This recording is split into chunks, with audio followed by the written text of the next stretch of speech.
23, e um outro assunto que a gente tem que falar hoje aqui é a assinatura do acordo entre a União Europeia e o Mercosul. 26 anos de negociações, até que houve uma aprovação pela maioria dos países da Europa para que esse acordo seja de fato firmado. Ontem, houve um encontro no Rio de Janeiro entre a presidente da Comissão Europeia, Ursula von der Leyen, e o presidente Lula, para que eles falassem sobre o acordo. Lula não vai para o Paraguai. Não vai participar dessa cerimônia de oficialização deste acordo. O Paraguai é o atual líder do bloco, né? A presidência rotativa. Lula não vai, mas falou ontem a respeito desse acordo ao lado da líder da União Europeia e ressaltou a importância dessa parceria. Foram mais de 25 anos de sofrimento e tentativa de um acordo.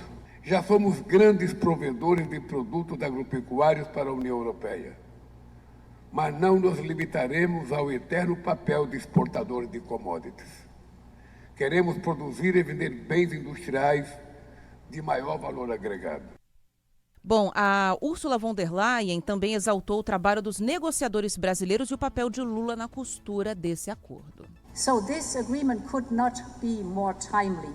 Esse acordo vem em boa hora, porque vai multiplicar as oportunidades. Com acesso mútuo a mercados estratégicos, regras claras e previsíveis, assim como cadeias de abastecimento, que viram verdadeiras rodovias para investimentos. Bem, é uma data importante, mas não a data final da assinatura desse acordo. Mas vamos passar a palavra para quem entende do assunto, o professor Leonardo Trevisan, professor de Relações Internacionais da ESPM, sempre aqui conosco, ajudando a gente e o nosso ouvinte, não é, Ana, a entender esse noticiário do ponto de vista internacional tão intrincado nesse momento. Professor, bom dia. O que interessa para a gente é saber o seguinte: bom para o Brasil esse acordo, na visão do senhor, professor? Bom dia, é isso mesmo, essa é a pergunta-chave. Bom dia, Thaís, bom dia, Ana, bom dia a todos que nos escutam, meus amigos. A pergunta-chave é: interessa para a gente? Interessa sim, né? A gente tem que olhar para o acordo de duas formas, né? Aqui dentro da nossa casa e fora, né? Dentro da nossa casa, ele pode, de algum modo, abrir um espaço maior, mais bem construído, com possibilidades de crescimento para vários setores do agronegócio brasileiro que tem uma altíssima competitividade, né? E os setores europeus estavam mais ou menos temendo isso, e o Brasil contornou toda, é por isso que a Ursula von der Leyen elogiou a diplomacia brasileira, né? O Brasil foi passo a passo, com bastante paciência, contornando todos esses atos, do ponto de vista legal ainda, né? Ele está contornando todos esses meandros de transformar principalmente proteção ambiental em proteção comercial. Era isso que os europeus faziam, né? E, de alguma forma, a diplomacia brasileira contornou. Para a Úrsula, isso tinha sentido, porque a indústria alemã, a indústria francesa, agora a indústria italiana pegou um pedaço, ela tinha muito interesse em vir para cá. Então, esse é o primeiro ponto. Isso tinha vantagens mútuas, né?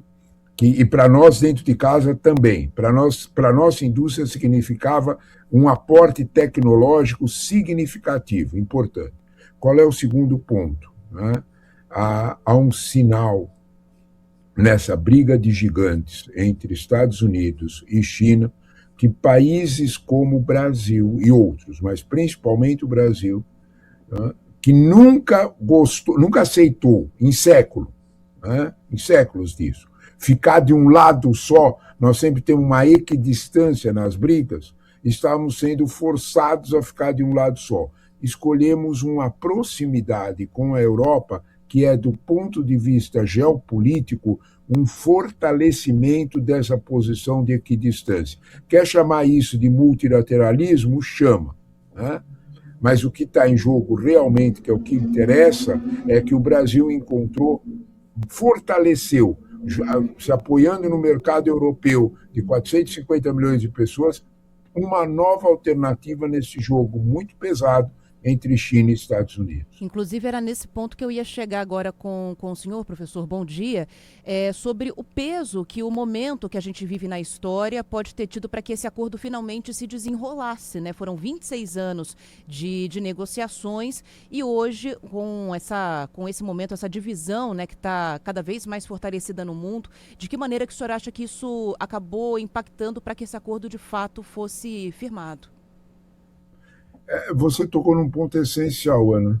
Se você me perguntasse quem foi o maior impulsionador desse acordo, desculpe a minha brincadeira, chama-se Donald Trump. Sem Donald Trump, sem ele ter feito o que ele fez com a Europa, as humilhações que ele impôs à Europa, a Ursula von der Leyen teve que ir num domingo, num campo de jogo de golfe da Escócia, ela ficou esperando mais de 2 horas que o Trump terminasse o jogo de golfe. Sabe por que ela teve toda essa paciência? Em 2024, né? Em 2025, né? Já falando, a Europa vendeu para os Estados Unidos 642 bilhões de dólares, numa série de negócios dos mais variados, prestação de serviço e tudo mais. Se a Europa perder esse espaço na economia americana, ou não puder fazer todo esse jogo, haverá um forte desemprego na Europa. Forte desemprego significa que nas próximas eleições, e nós teremos muitas na Europa neste ano e no próximo, a extrema-direita faz uma festa. Então, portanto, a Europa não tinha muita saída, né? A não ser aceitar as pressões americanas. E percebeu que, em termos de futuro, o acordo com o Mercosul era uma saída e tanto para a Europa. Não foi diferente com o Brasil. Se você me disser que isso é um voto no multilateralismo, numa visão não bilateral, numa visão não menor, não pequena, não impositiva, eu vou te dizer que é. Tem problemas? Tem muitos. Se você me perguntar, vai sair mesmo, professor? Eu vou te dizer, calma, né? Porque tem forças muito poderosas, políticas e econômicas na Europa que ainda podem fazer coisas, mas, de fato, do ponto de vista político e geopolítico, é um recado e tanto a quem interessar possa. Professor, bom dia. Adriano Oliveira aqui de Brasília. Eu queria, nessa linha que o senhor... Bom dia. Eu queria, nessa linha que o senhor está falando aí, fazer 2 ponderações para que o senhor possa analisar.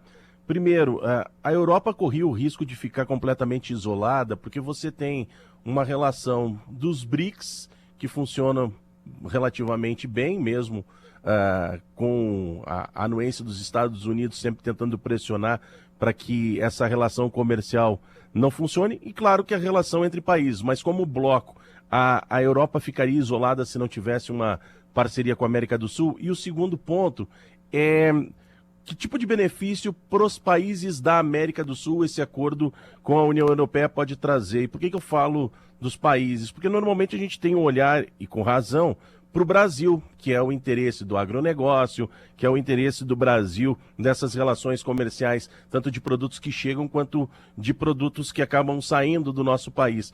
Com os demais países, você tem uma certa dificuldade dos demais países da América, até de negociações com mercados mais abrangentes. Como é que o senhor vê essa situação também para outros países, como a própria Argentina, que passa por dificuldades? Olha, primeiro de tudo, a tua primeira pergunta, não é? É o quanto a Europa estava desprotegida nesse acordo, né? Se a gente olhar para a situação da Europa, a gente precisa lembrar de algo que ficou muito esquecido, viu, Adriano? Que é, em 2020, a Europa tentou um acordo de livre comércio com a China. O que os americanos fizeram não foi brincadeira para impedir, né? Então, tem muita gente que analisa a própria dureza com que os americanos lidaram com a guerra da Ucrânia para uma lição eterna para a Europa, né? Sobre quem é que tinha ganho a Segunda Guerra Mundial. Então, se a gente não olhar para esse lado, você tem toda a razão, né?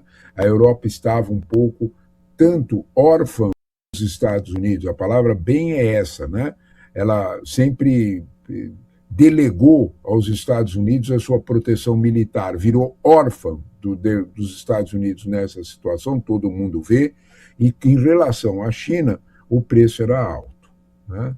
Então, os Estados Unidos, a China, a Europa percebeu que um acordo comercial com a fragilidade da indústria europeia frente à potência tecnológica chinesa, se alguém tem alguma dúvida sobre isso, pensa no seguinte: pela primeira vez na história, né, em mais de um século da indústria automobilística, a Volkswagen alemã fechou uma fábrica na Alemanha. Presta atenção nisso, né? E fechou porque a pressão da chegada do veículo elétrico europeu era brutal, né? Não somos só nós que temos aqui nas nossas ruas muito carro chinês, não fomos só nós, né? A Europa percebeu, né, o quanto isso podia custar para ela em termos de dependência tecnológica. Isso tudo em termos de você abrir um mercado para a sobrevivência da Europa de 270 milhões de pessoas interessava. Sabe por que interessava? Dava um tempo para a indústria europeia, vendendo para o Mercosul, fazer renovação tecnológica antes de competir de fato com os chineses. Era um tempo. É esses 10 anos que a indústria europeia, principalmente não só automóvel, mas equipamentos e tudo mais, vai chegar perto aqui da América Latina e vender aqui. Então, para eles tinha esse sentido de sobrevivência frente a duas pressões brutais. Para os países latino-americanos, você lembrou bem, né?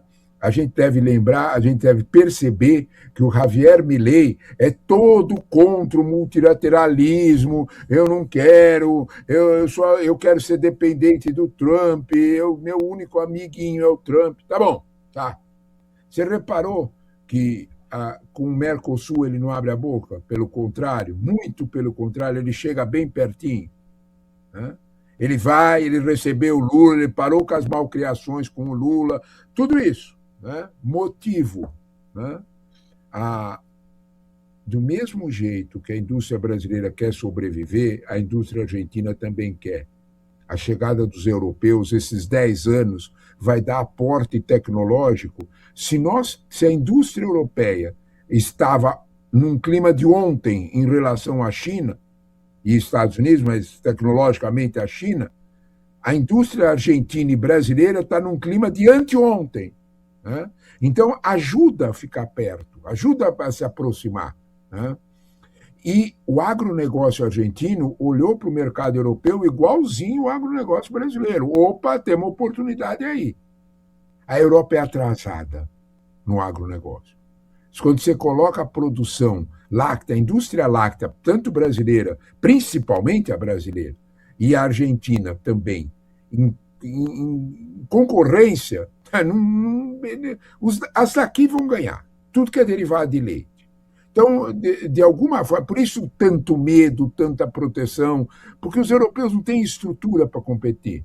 Eles são muito divididos, até dependentes demais de subsídio governamental, é lento. Eles são, vamos falar português, claro.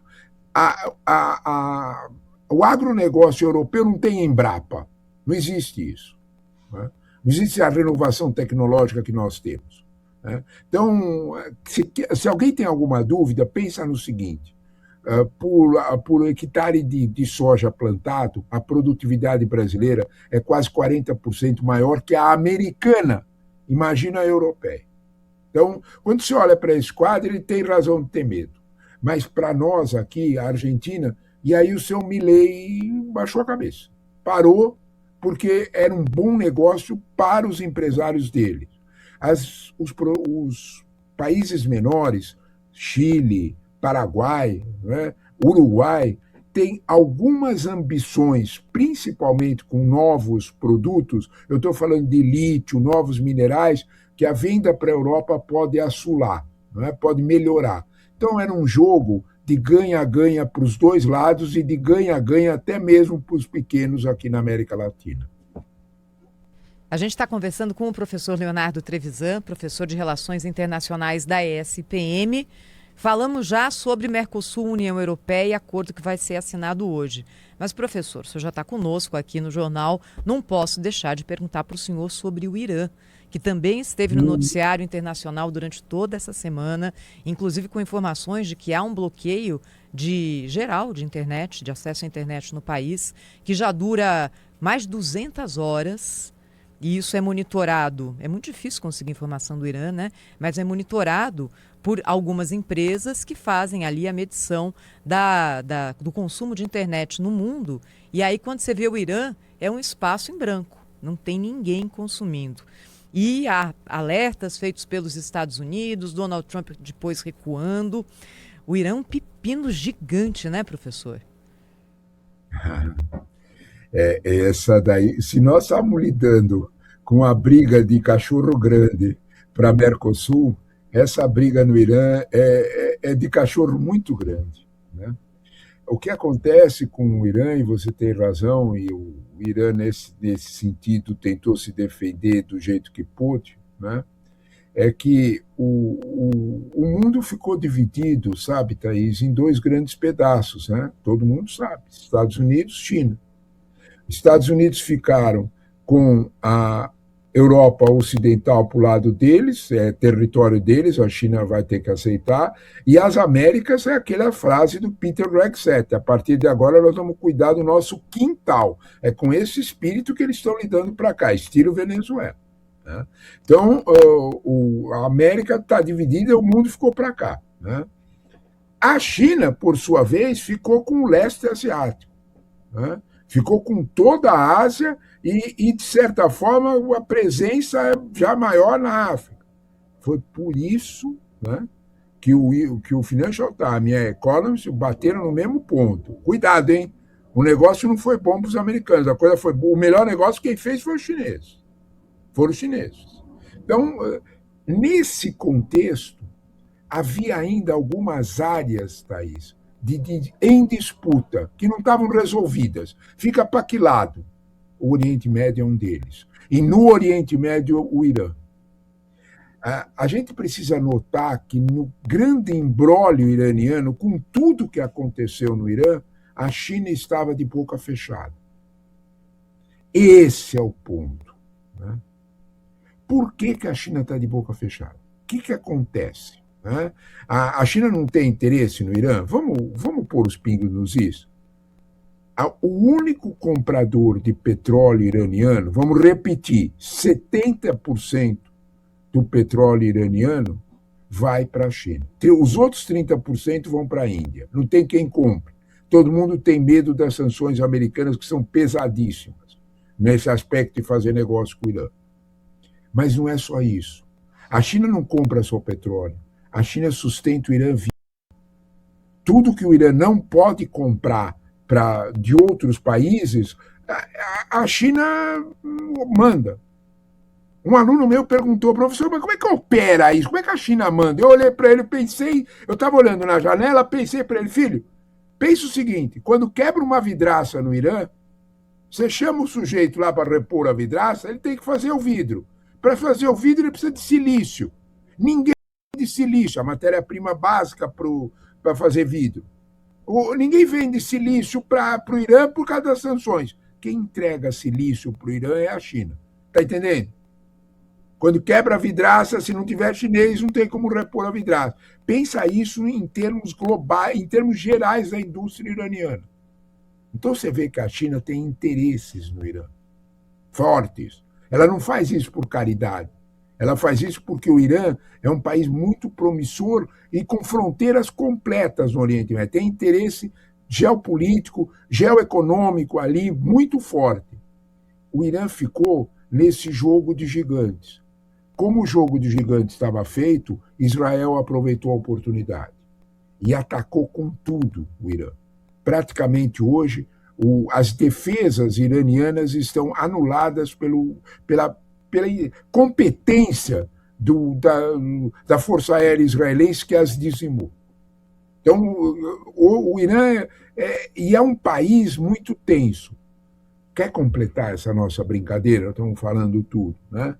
Por que será que os Estados Unidos não atacaram quando o Trump fez toda aquelas ameaças? Né? Por quê?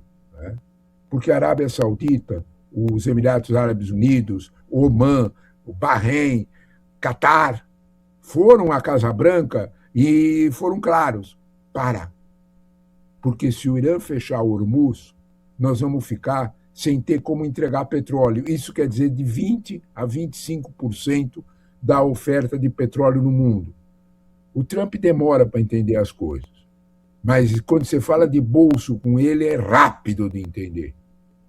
O Mohammed bin Salman telefonou para o Trump e disse: você sabe o que vai acontecer? Não vai ter petróleo.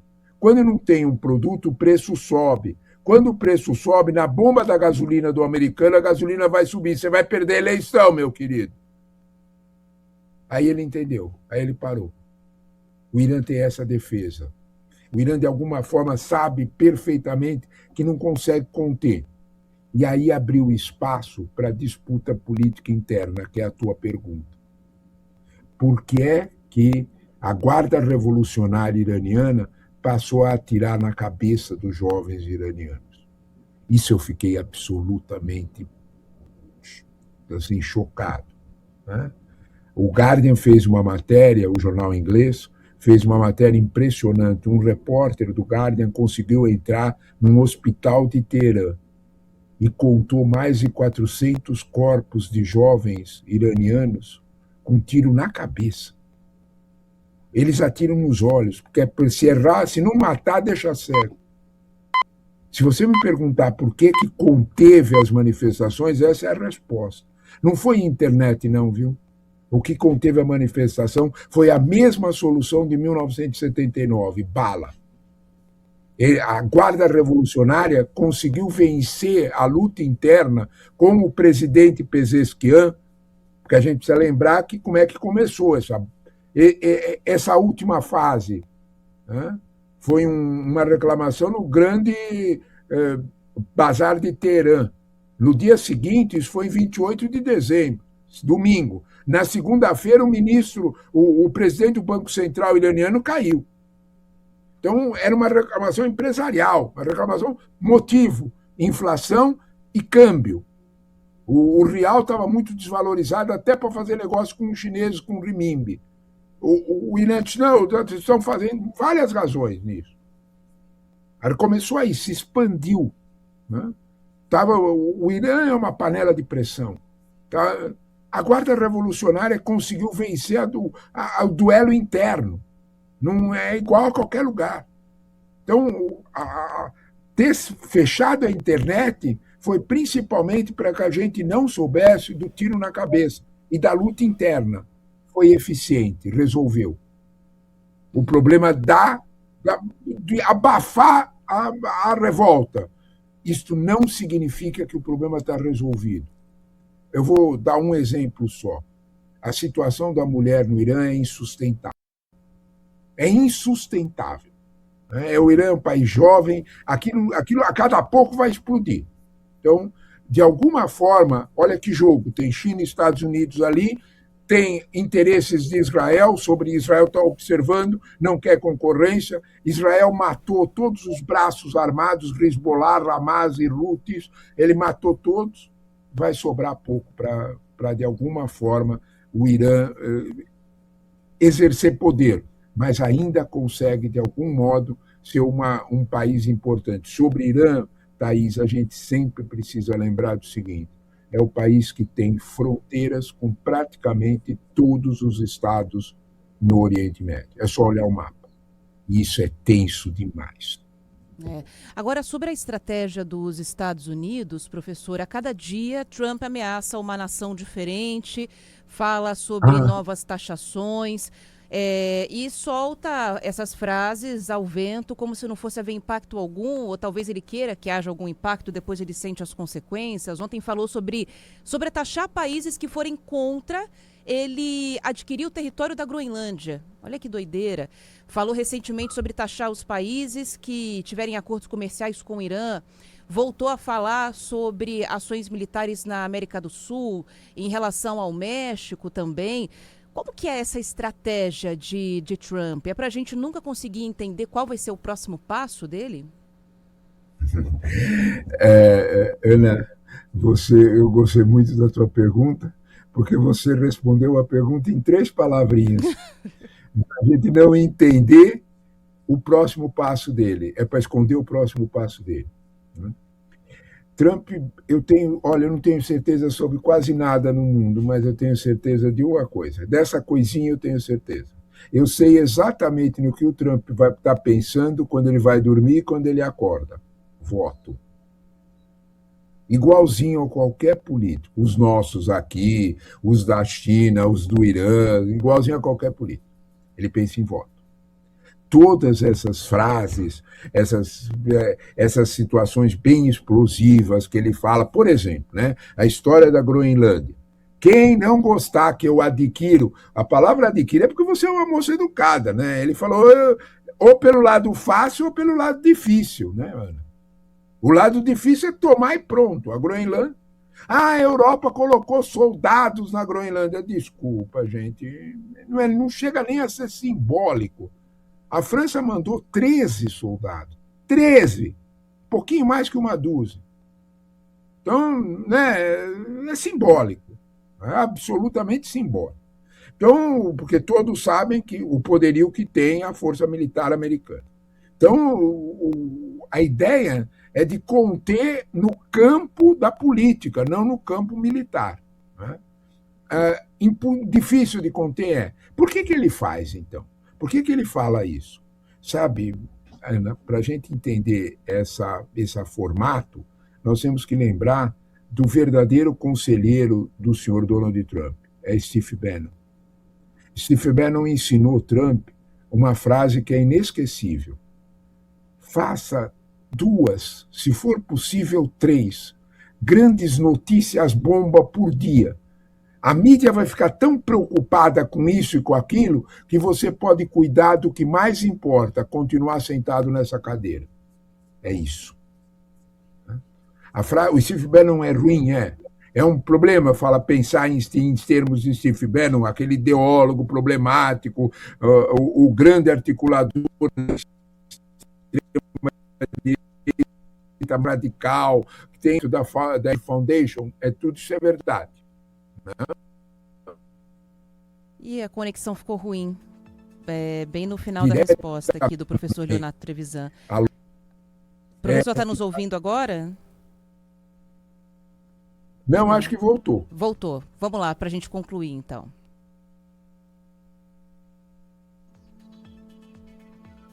Não voltou. Caiu, Thaís. Mas a gente já estava em vias de encerrar aqui o contato com o professor Leonardo Trevisan, professor de Relações Internacionais da ISPM, que mais uma vez nos atendeu aqui com muito tempo da agenda dele, que a gente sabe que é muito corrida, para a gente falar sobre esse cenário internacional muito agitado no começo de 2026. Fica aqui o nosso agradecimento. Mandar aqui um agradecimento para ele, Clara, pelo tempo dele aqui com a gente, por favor, para conversar com o ouvinte da Rádio Bandeirantes. Eles gostaram muito, viu, Ana? Porque acho que o professor Trevisan faz a gente ver a história como uma coisa só, né? E não focar num acontecimento apenas. Está tudo interligado nesse momento aqui. Agora, 8h52, você está ligado no Jornal Gente, na Rádio Bandeirantes, falando para todo o Brasil, bem pela Rede Bandeirantes de Rádio. Rede Bandeirantes